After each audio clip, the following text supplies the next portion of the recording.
If you're thinking about moving to Austin in 2026, here's the hard truth. Pick the wrong suburb and you could end up with sky-high property taxes, a commute that destroys your lifestyle, or a neighborhood that looks great on Instagram but feels completely wrong once you move in. And once you close, you're stuck. I've seen too many people regret where they landed. But here's the twist. Most people don't pick wrong because they're careless. They pick wrong because they only understand the hype around Austin, not how the city actually works. And after helping families relocate here while also living in Austin for more than a decade myself, I have learned something surprising. The suburb you choose matters more than the house you buy. My name is William Zhang. I'm a realtor here in Austin, and I work with people every single week who are trying to figure out where in Austin actually fits their real lifestyle. And today I'm breaking down the top 9 suburbs to move to in Austin in 2026, based not on hype, but on what's really happening in the market right now. Plus, the honest pros, the honest cons, and what these areas feel like to actually live in. Let's start with Cedar Park. Cedar Park is one of those places people hear about early in their research, and there's a reason why. Great schools, tons of amenities, a mix of mature neighborhoods with big oak trees and newer master plan communities. What people don't realize is how balanced Cedar Park really is. This is where I see a lot of families land because it gives them that safe suburban feel, but still keeps them close to everything happening in Austin. Prices usually run in the mid-400s to mid-600s depending on age and size. One thing I tell clients is watch the traffic.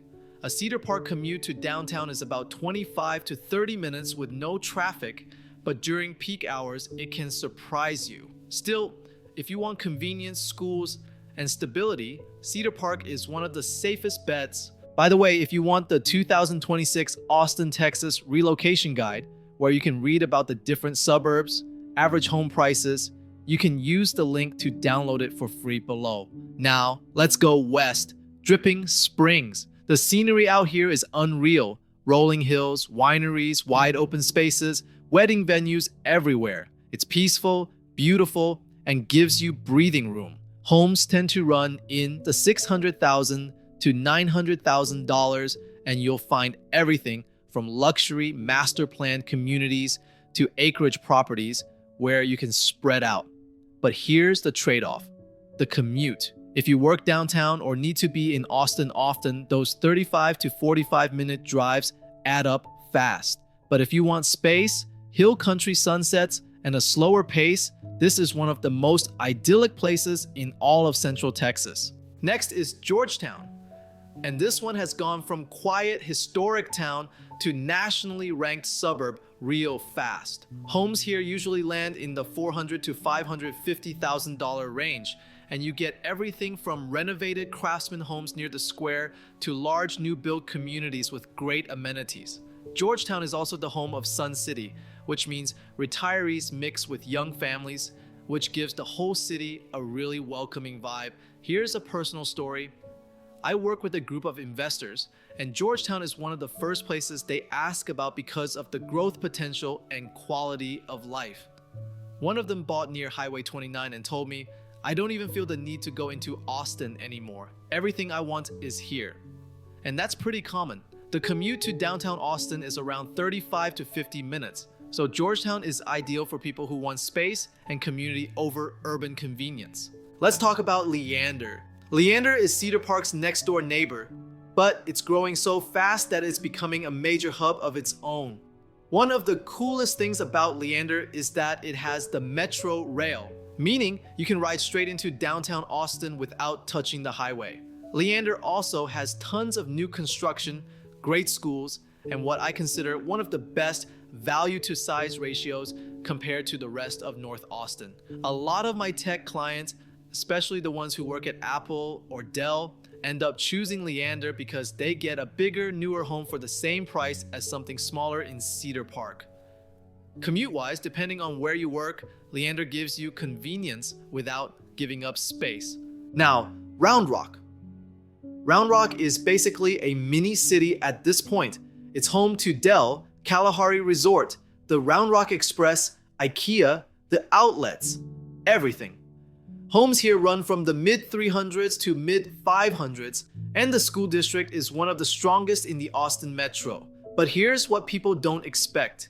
You can live your entire life in Round Rock without ever stepping foot into Austin. Seriously, Shuto, you got sports, festivals, shopping, parks, everything. A lot of my clients who work north, Nvidia, Dell, Samsung, choose Round Rock because the commute is unbeatable. The only thing that bothers them is the traffic. I-35 runs through the middle of the city, so rush hour can get messy. This next one is personal. Pflugerville. I actually live in Pflugerville, and it's one of the most underrated suburbs in Austin. People assume Pflugerville is just the place between Round Rock and Austin, but once they actually spend time here, they realize how insanely convenient it is. You have multiple HEBs, Costco, tons of parks, quick access to 130 and 45, and commute times to almost every major tech employer are fantastic.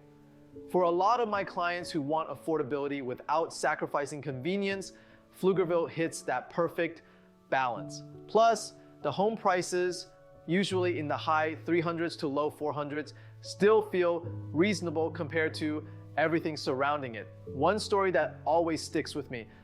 Early in my real estate career, I was helping a client who kept insisting they wanted Round Rock.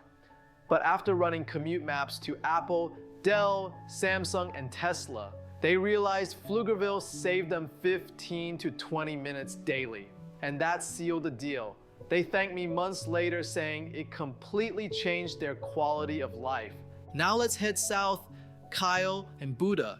These two areas have exploded because they offer some of the most affordable homes within 30 minutes of Austin. Kyle and Buda usually land in the low 300s to mid 400s depending on size and builder. What people love about Kyle and Buda is how peaceful the neighborhoods feel while still being close to South Austin, South Congress, and even San Marcos.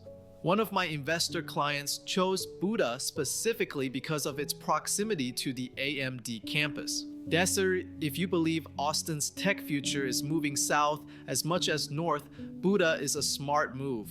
The only thing to watch is I-35 traffic during peak hours. But if you work in South Austin, Kyle and Buda give you the best of both worlds. And finally, Lakeway. Lakeway is luxury, lake views, and resort-style living. If you love boating, golfing, or just want that elevated Texas Hill country lifestyle, this is your spot. Homes start in the mid-600s and go well into the millions, and Lake Travis ISD is one of the highest rated districts in the entire state. But here's the thing, Lakeway is a lifestyle choice. If you don't love the lake, the hills, or the commute, you might feel isolated. But if you do, there's nothing like it. It feels like living on vacation year-round. 9 suburbs, 9 completely different personalities. And after working with so many relocation clients, here's the biggest lesson I've learned. There is no one best suburb. There is only the best suburb for your lifestyle. And that's where I come in. Whether you're thinking about buying your first home, relocating for a tech job, investing, or just trying to avoid making a huge mistake, call me, text me, or email me. I'll help you find not just a house, but the community that actually feels like home. If you want the 2026 Austin, Texas Relocation Guide, you can use the link to download it for free below. And if you want to know the pros and cons of living in Austin, Texas in 2026, you can watch this next video.